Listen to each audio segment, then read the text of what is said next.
Assalamualaikum warahmatullahi wabarakatuh. Bismillahirrahmanirrahim. Alhamdulillah. Nahmaduhu wa nasta'inuhu wa nastaghfiruh. Wa na'udzu billahi min syururi anfusina wa min sayyiati a'malina. Man yahdihillahu fala mudilla lahu wa man yudlil fala hadiya lahu. Asyhadu an la ilaha illallah wahdahu la syarika lahu wa asyhadu anna nabiyyana Muhammadan abduhu wa rasuluh. Khairun man addal amanah wa balagha risalah wa nasaha al-ummah wa jahada fi sabilillah. Allahumma shalli wa sallim wa barik ala nabiyyina Muhammadin wa ala alihi wa sahbihi ajma'in. Wa qala Allah ta'ala, ya ayyuhalladzina amanu taqullaha haqqa tuqatih wa la tamutunna illa wa antum muslimun. Jamaah sekalian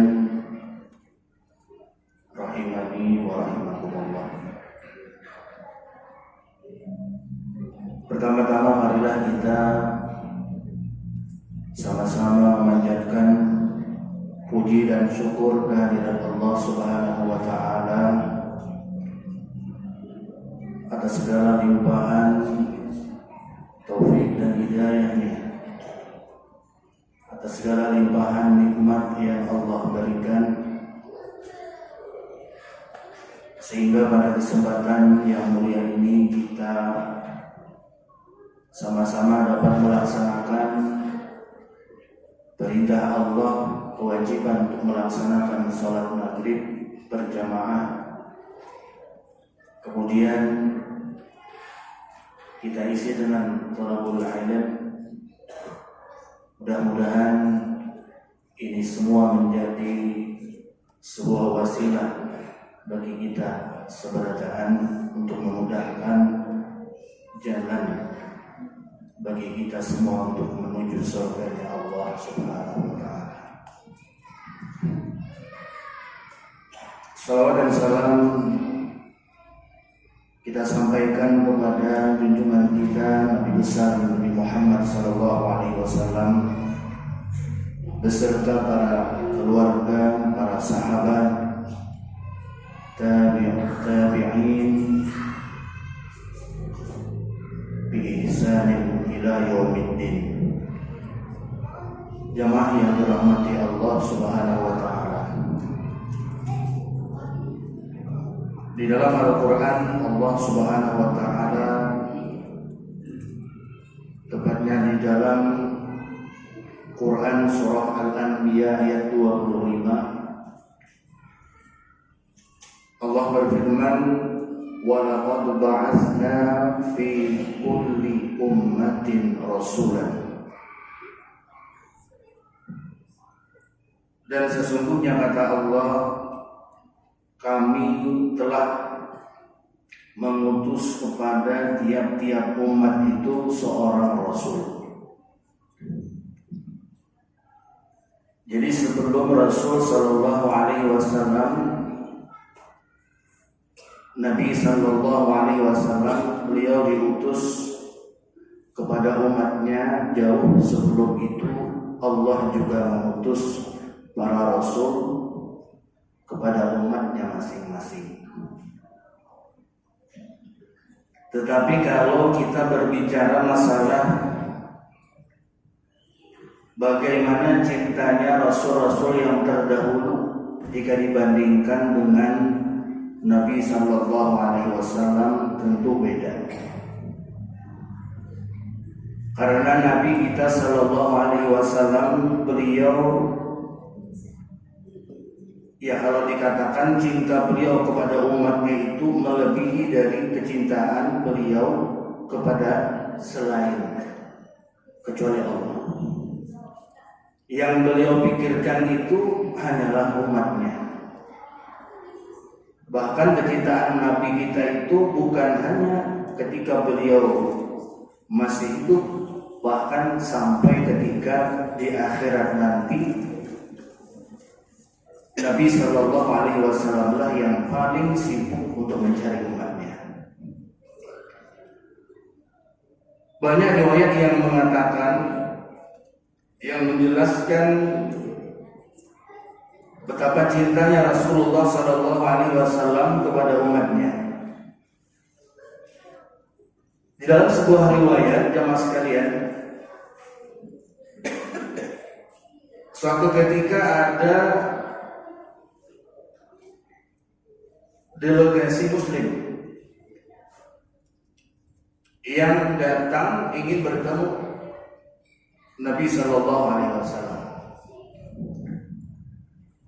Salah seorang di antara mereka itu menanya kepada Rasulullah, bertanya kepada Rasul Shallallahu Alaihi Wasallam, wahai Rasulullah, mengapa engkau tidak meminta kepada Tuhan, kepada Rabb, sebuah kerajaan sebagaimana kerajaan yang dimiliki oleh Nabi Sulaiman? Jadi salah seorang di antara rombongan tadi bertanya kepada Nabi, kenapa wahai Nabi sampeyan kadang hendak minta kerajaan?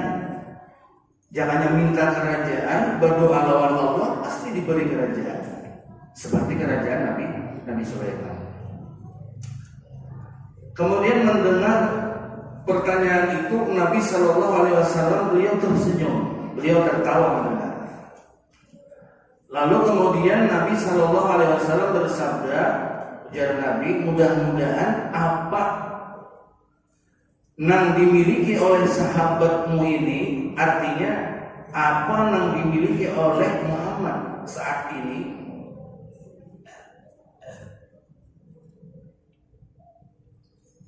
bernilai mulia. Apa yang dimiliki oleh sahabatmu sekarang ini, kata Rasul Shallallahu Alaihi Wasallam, adalah sesuatu yang lebih utama daripada kerajaan Nabi Sulaiman. Ujar Nabi Shallallahu Alaihi Wasallam, Allah tidak mengutus kepada para rasul kecuali setiap rasul itu memiliki satu doa yang mustajab. Satu doa yang diijabah, artinya doa yang takabul.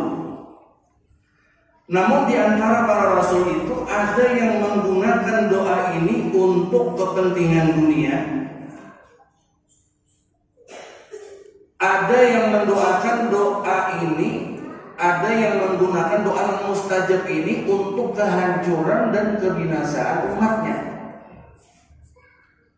Ya, Nabi Nuh itu kan berdoa kepada Allah untuk kebinasaan umatnya, dikabulkan oleh Allah. Tetapi kata Nabi Shallallahu Alaihi Wasallam, aku ini sengaja menyembunyikan doa mustajab itu. Artinya satu doa yang mustajab itu kataku pakai di dunia, tetapi doa yang mustajab ini kusembunyikan. Kelak nanti di akhirat akan aku gunakan doa ini untuk memberi syafaat kepada umatku. Coba bayangkan, Nabi Shallallahu Alaihi Wasallam, doa yang mustajab itu yasin biasa dipakai kena sengaja simpani gesan memberi syafaat kena gesan umatnya di akhirat. Makanya kan nanti ketika umat itu berkumpul di mahsyar, yauma nad'u kulla unasin bi imamihim, ketika umat itu berkumpul dengan imamnya, maksudnya ada dengan nabinya. Setiap nabi mempunyai umat bersama nabinya masing-masing. Ketika mereka meminta syafaat kepada nabi mereka, tidak ada yang berani meminta syafaat kepada Allah. datang ke Nabi Adam kada sanggup memberikan syafaat. Karena Nabi Adam mengakui bahwa beliau pernah bersalah kepada Allah dengan memakan buah khuldi, syajaratul khuld, buah yang kekal, pohon yang kekal. Tetapi sini perlu ulun sampaikan bahwasanya jangan kita menyalahkan Nabi Adam. Seakan-akan Nabi Adam itu bersalah karena memakan buah khuldi, sehingga menyebabkan Nabi Adam dan istrinya keluar dari surga. Akan tetapi Nabi Adam melanggar perintah Allah ini karena bujukan setan, dan setan bawa nama Allah. Wa qasamahuma inni lakuma laminan nasihin, kata iblis. Aku bersumpah untuk kalian berdua bahwasanya aku ini membawa nasihat, dan nasihat ini dari Allah. Nah, sehingga karena ada nama Allah itu, coba kita misalnya kan, jangankan Allah, misalnya atasan kita aja,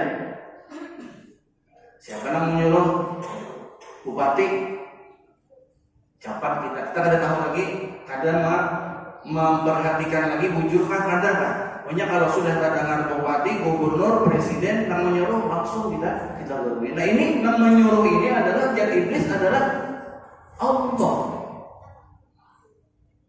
Maka ketika itu dilanggarlah perintah Allah ini, wala taqrabu hadhihi syajarah fatakuna minadh dhalimin. Nah, kemudian dipanggil oleh Allah Adam tadi, kenapa jadi kamu melanggar? Ujar Nabi Adam, wa izzatuka ma dhanantu anna ahadan yahlifu bika kadhiba. Demi kemuliaan-Mu ya Allah, aku tidak menyangka, kata Nabi Adam, anna ahadan, bahwa ada orang yahlifu bika kadhiba, yang mendustakan, yang membawa nama kamu, yang membawa namamu ya Allah untuk sebuah kebohongan. Sehingga Nabi Adam artinya dikeluarkan dari surga itu dengan cara yang terhormat. Jamaah sekalian yang dirahmati Allah Subhanahu wa taala, ini bukti betapa cintanya Rasul sallallahu alaihi wasallam. Nah, sehingga pada akhirnya umat setelah menemui nabi mereka, datang kepada Nabi Ibrahim, datang kepada Nabi Nuh, datang kepada Nabi Ibrahim, datang kepada Nabi Musa, datang kepada Nabi Isa, sehingga akhirnya umat ini datang kepada Rasulullah sallallahu alaihi wasallam, dan Rasul sallallahu alaihi wasallam memberikan syafaatul uzma. Syafaatul uzma yakni syafaat yang besar agar supaya peradilan segera dilaksanakan.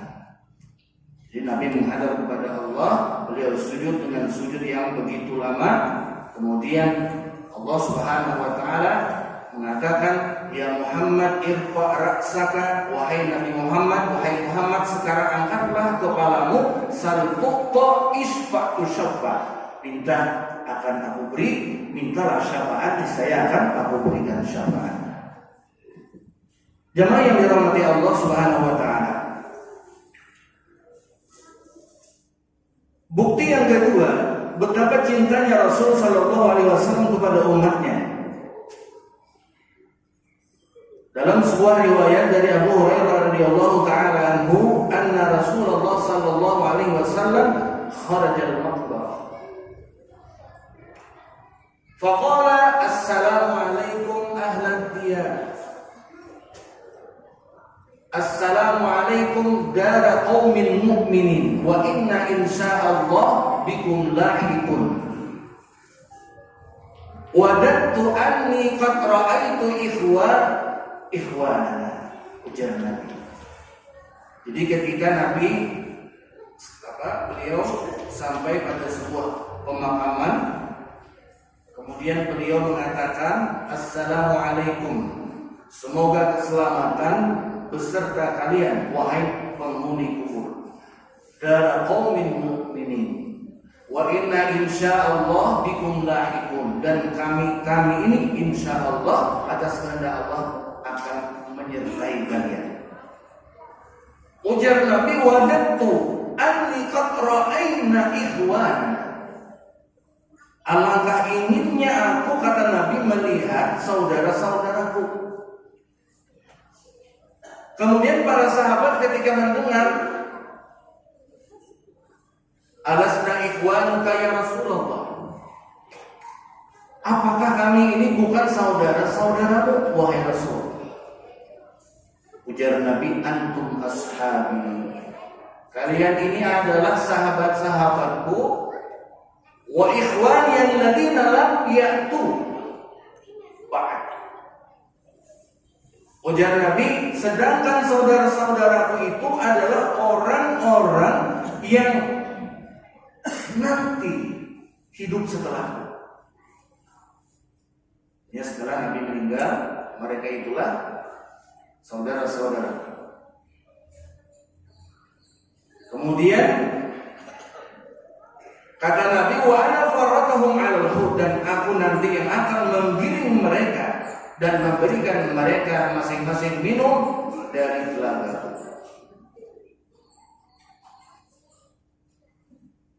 Kemudian jemaah sekalian yang dirahmati Allah Subhanahu wa taala, para sahabat kemudian berkata, qalu ya Rasulullah, wahai Rasulullah, kaifa ta'rifu man ya'ti ba'daka min ummatika, bagaimana engkau mengetahui mereka yang datang setelah kematianmu, setelah engkau tiada nanti daripada umatmu pada hari kiamat nanti, maksudnya. Kemudian Nabi sallallahu alaihi wasallam beliau bersabda, ara'aita law kana li rajulin khayrun ghairu muhajjalin fi khabli duhmin ala ya'rifu khayla, qalu bala, qala fa innahum ya'tuna yawmal qiyamah ghurran muhajjalina min al-wudu wa ana faratahum 'alal haud. Jadi ujar Nabi, mereka itu nanti akan aku kenal dari wudu,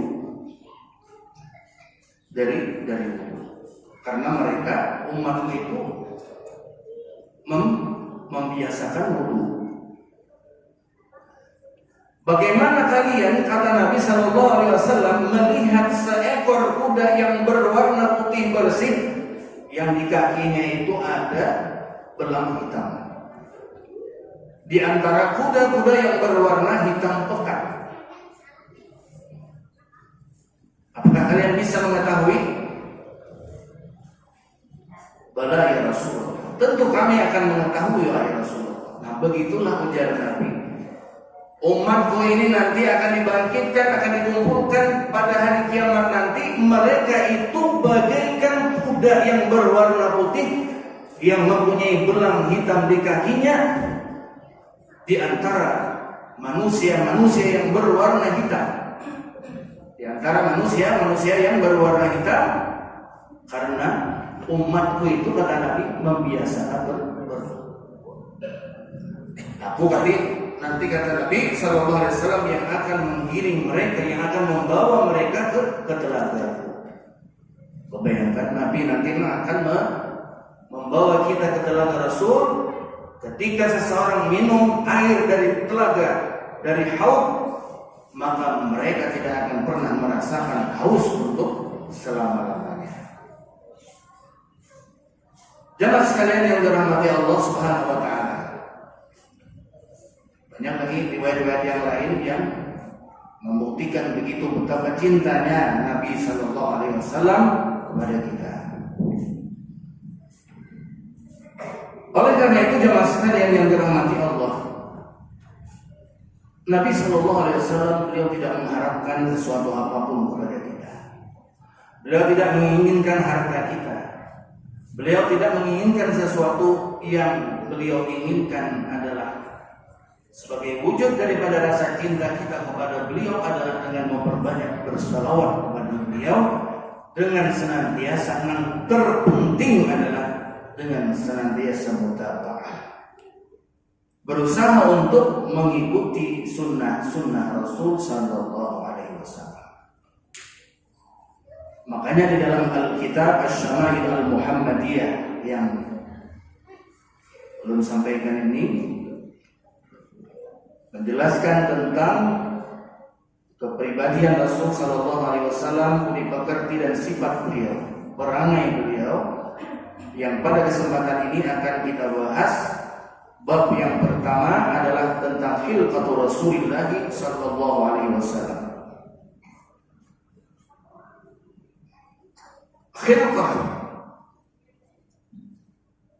Khilqah itu artinya jamaah sekalian adalah bentuk fisik Rasul Sallallahu Alaihi Wasallam.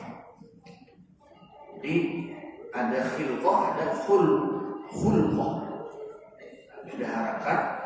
Kalau khilqah itu artinya bentuk fisik, kalau khuluq adalah akhlak Rasul Sallallahu Alaihi Wasallam. Jadi kalau misalnya kita ini kan kada pernah melihat Nabi, kita ini kada jauh hidup di zaman Nabi Sallallahu Alaihi Wasallam. Tentu kita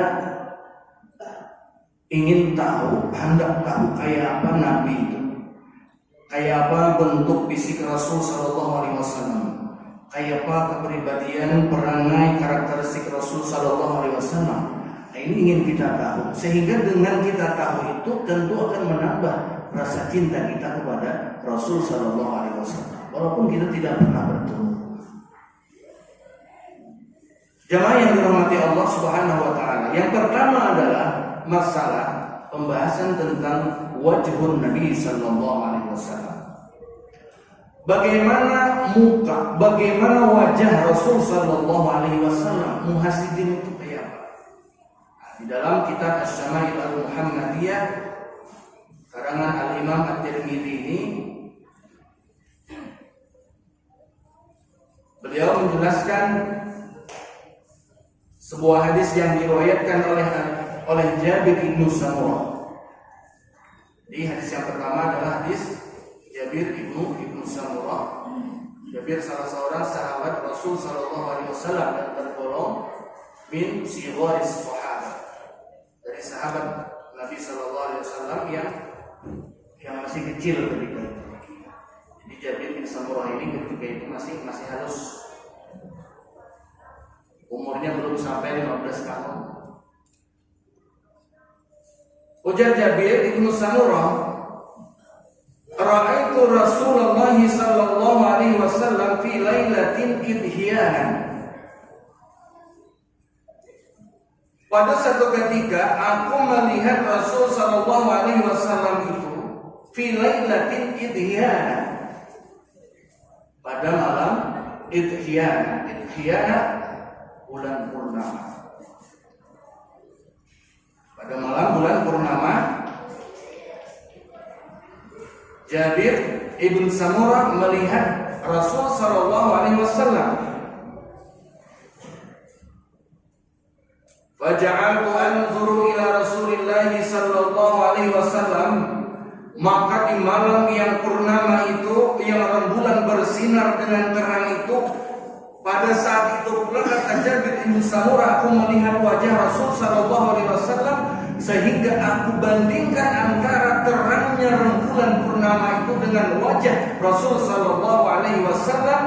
Fa idza huwa indi ahsanu minal qamar. Fa idza huwa indi ahsan minal qamar. Bagiku, kata Jabir bin Samurah, wajah Rasul Sallallahu Alaihi Wasallam itu lebih indah lagi, lebih sempurna lagi daripada bulan purnama, terang bulan purnama. Coba kita bayangkan, kalau bulan itu kan biasanya digambarkan dengan sebuah keindahan. Makanya dalam bahasa Arab itu kan ada anta kal qamari fid doya, kamu bagaikan bulan dalam terang. Dalam ilmu balaghah ada tashbih, ada musyabbah, ada tashbih, ada musyabbah bihi. anta, tashbih. Al-qamar musyabbah bihi. Kaf alif tashbih. Fid dhaya wajhu syibah. Jadi perumpamaan keindahan itu biasa digambarkan oleh orang-orang Arab itu dengan rembulan. Tetapi kata Jabir bin Samurah bahwasanya Nabi sallallahu alaihi wasallam yang aku lihat wajah beliau ketika rembulan bersinar di malam bulan purnama itu tidak ada apa-apanya dibanding dengan terangnya, indahnya wajah Rasul sallallahu alaihi wasallam. Wa fil Bukhari, dalam Sahih Bukhari dijelaskan anna rajulan sa'al al-Bara, ada seorang laki-laki yang bertanya kepada Al-Barra. Al-Barra ini juga salah seorang yang masuk Islam ketika itu di usia belia. Dia masih anak-anak sudah masuk Islam. Dan Al-Barra ini pernah pada satu ketika menawarkan dirinya untuk ikut dalam perang Badar pada tahun kedua Hijriah, tapi Nabi SAW menolak. Al-Barra hendak membuat perang Badar, tetapi dilihat Nabi ini masih kekanak-kanak lagi, sehingga Nabi SAW menolak. Karena umurnya belum genap 15 tahun. Jadi Al-Barra ini sepantaran lawan Ibnu Umar yang juga sama-sama di usia belia. Dan kemudian baru dibolehkan oleh Rasul sallallahu alaihi wasallam ikut dalam peperangan itu pada usia yang ke-8, yang ke-18 tahun. Ujar Al-Barra,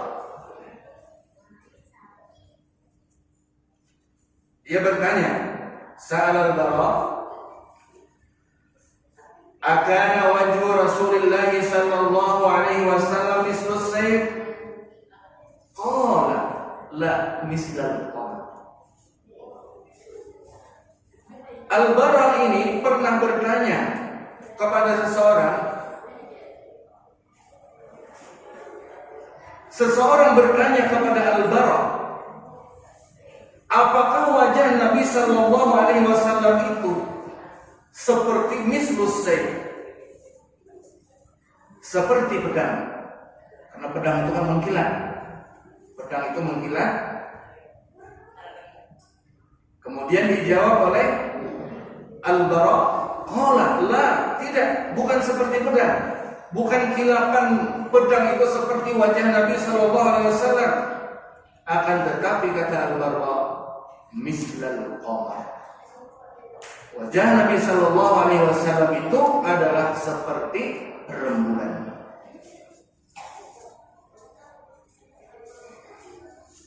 Wa an Ka'ab bin Malik radhiyallahu ta'ala anhu, kana Rasulullah sallallahu alaihi wasallam idza surra istanara wajhu hatta ka'annahu qit'atul qamari. Dari Ka'ab bin Malik. Ka'ab bin Malik ini adalah salah seorang sahabat Rasulullah sallallahu alaihi wasallam yang ketika itu absen pada sebuah peperangan, yaitu perang Tabuk. Menurut riwayat karena dia takut sama istri, takut lawan bini, sehingga ada kejar dengan bini, jangan lupa. Di peperangan Tabuk saat itu, sehingga kemudian karena dia takut sama istrinya, sama bininya, kemudian dia berniat untuk berbohong kepada Rasulullah SAW, mencari-cari alasan sehingga ada ungkap perang Tabuk, sehingga kemudian setelah dicari oleh para sahabat mana Ka'ab bin Malik, ternyata tidak ikut perang bersama Rasulullah SAW, ada alasan, sehingga dia merasa bersalah. kemudian setelah itu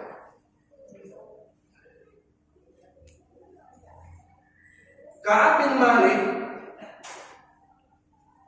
dia menjelaskan karena Rasulullah sallallahu alaihi wasallam idza surra. Ujar Ka'ab bin Malik, ketika Nabi sallallahu alaihi wasallam itu idza surra, ketika sidin itu bahagia, ketika beliau bahagia, istanara wajhu, maka wajah Rasul itu berseri-seri. Hatta ka'annahu qit'atun kamar. Sampai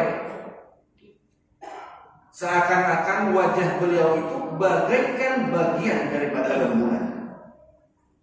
Ini ujar Ka'ab bin Malik yang melihat Rasul sallallahu alaihi wasallam ketika Nabi sallallahu alaihi wasallam beliau bahagia. Ketika beliau bahagia, maka istanara wajhuhu, maka wajah beliau itu berseri-seri, bersinar berseri-seri, hatta ka'annahu qit'atu qamarin, sehingga wajah beliau itu laksana bagian daripada rembulan. Hadza min haitsul isra. Nah, ini hadis-hadis ini yang menjelaskan tentang bagaimana wajah Rasul sallallahu alaihi wasallam dari segi bercahayanya. Kemudian jemaah sekalian yang dirahmati oleh Allah Subhanahu wa taala. Fa'an Jabir bin Samurah radhiyallahu taala anhu, dari Jabir bin Samurah, qala حينما سأل رجل عن وجه رسول الله صلى الله عليه وسلم, ketika ada seseorang yang bertanya tentang wajah Rasul sallallahu alaihi wasallam, maka dijawab, wajhuhu mislus sayf, wajah Rasul sallallahu alaihi wasallam itu seperti pedang. Maksudnya adalah kilapan pedang itu seperti wajah Rasul sallallahu alaihi wasallam. Ini ketika ada orang yang mengatakan wajah Nabi itu seperti kilapan pedang. Kemudian Jabir bin Samurah mengatakan, "La, bukan seperti pedang, bal kana mislu syamsi wal qamar mustadir." Bal kana misla syamsi wal qamari mustadirun. Akan tetapi wajah Rasul sallallahu alaihi wasallam itu seperti matahari, seperti rembulan, mustadiran, di dalam bentuknya. Artinya bentuk mustadir itu adalah bentuk yang bundar. Bentuk bundar. Bukan bundar itu kan berbeda lawan lunjung. Lunjung, bundar, kipik. Nah, bundar biasanya kalau wajah orang yang sempurna itu bentuknya bundar, bukan bulat, tapi bundar. Kemudian dijelaskan dari Ali radhiyallahu taala anhu, dia berkata, qala lam yakun Rasulullah sallallahu alaihi wasallam bil mutahham wala al-mukallam. Ujar Ali radhiyallahu an, sahabat Rasul sallallahu alaihi wasallam sekaligus menantu Nabi sallallahu alaihi wasallam, lam yakun Rasul sallallahu alaihi wasallam itu bukanlah orang yang mempunyai bil mutahham, al-mutahham wal mukalsam. Al-mutahham itu artinya adalah wajah yang gemuk ke samping. Artinya ada orang muhatu lamak dilihat. Al-mutahham dalam bahasa Arab itu disebut dengan al-mutahham. Jadi kalau di dalam bahasa Arab itu dijelaskan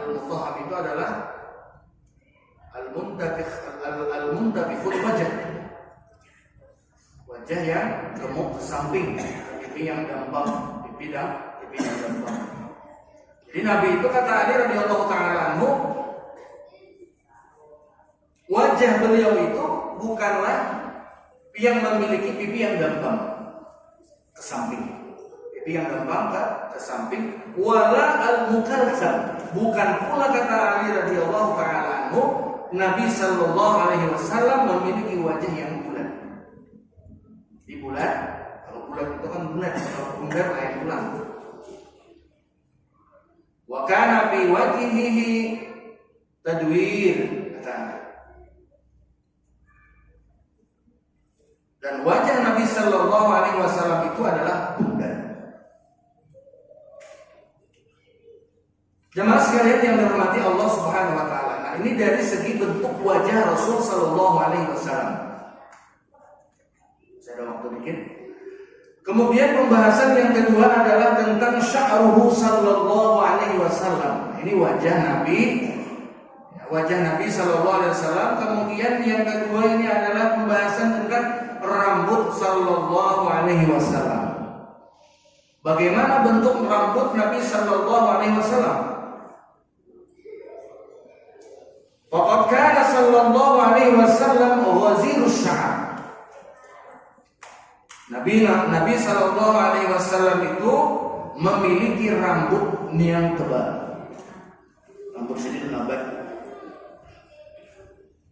Sampai di mana rambut sidin? Yasilu ila asnafi udhunaihi.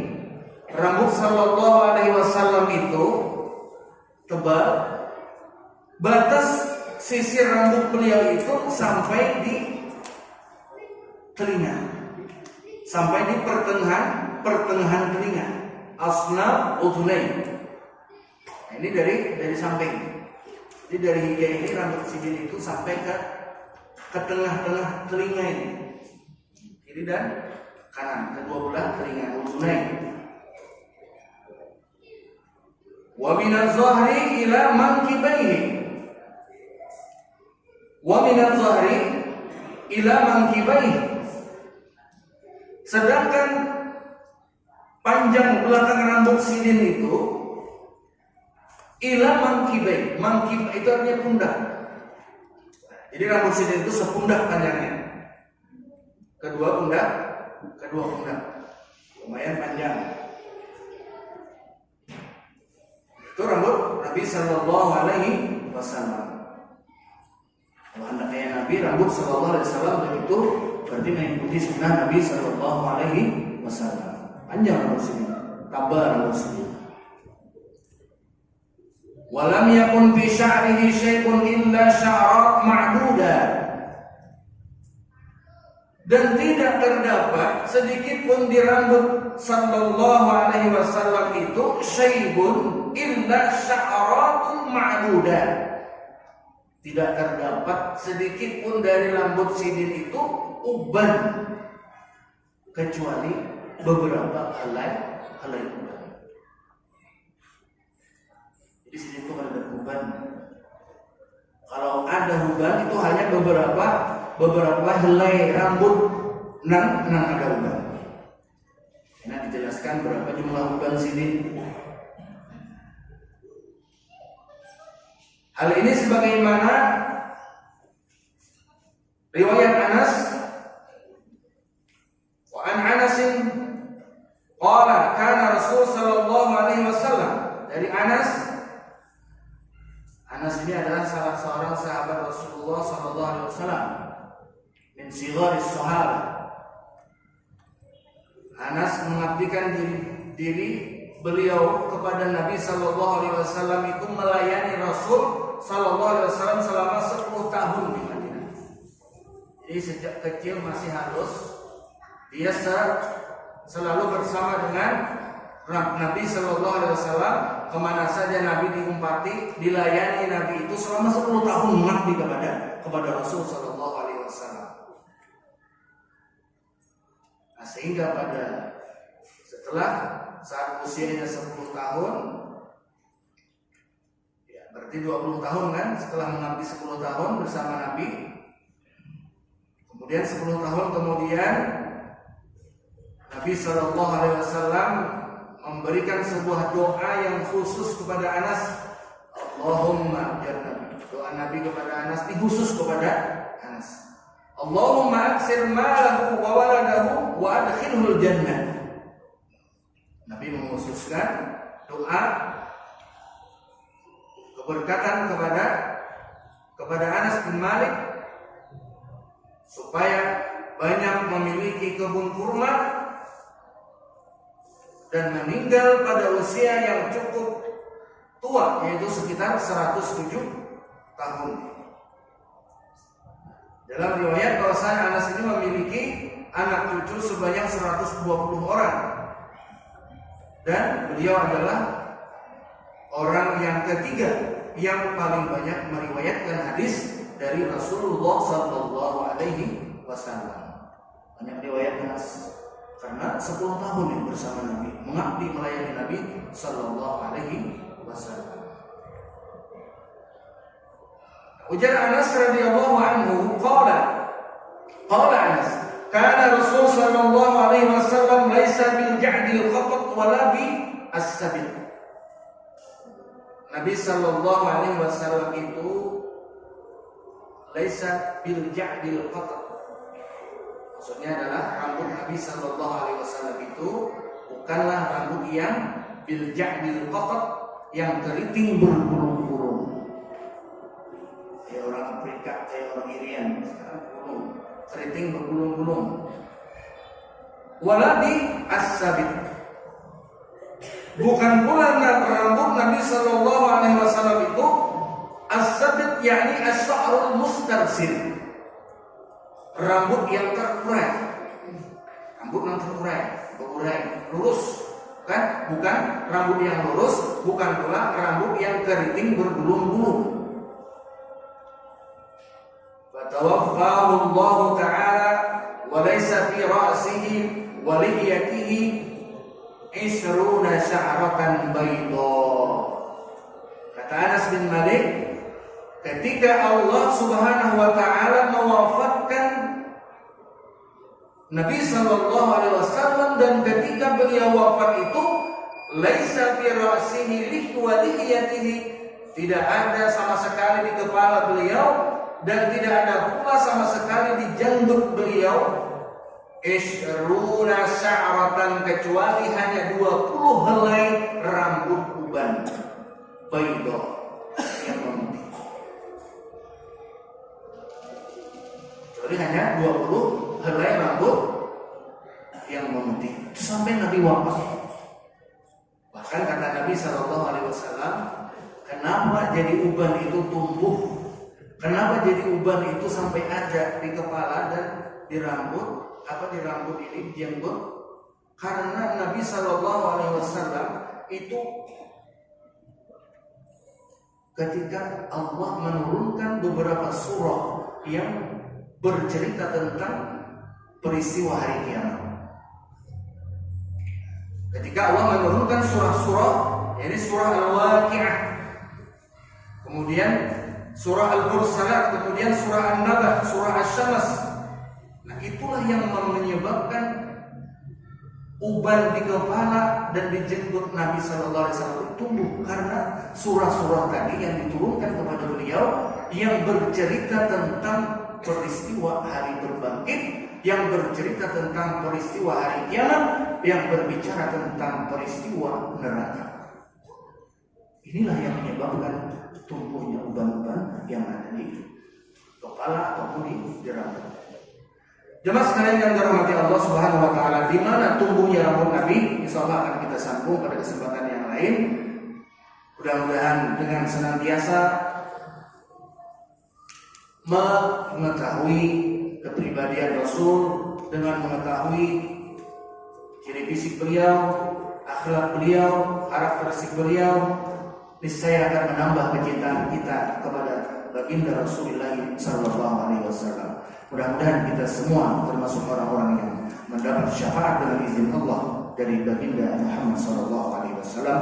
Amin ya rabbal alamin. Subhanallahumma wa bihamdika asyhadu an la ilaha illa anta astaghfiruka wa atubu ilaik. Wassalamualaikum warahmatullahi wabarakatuh.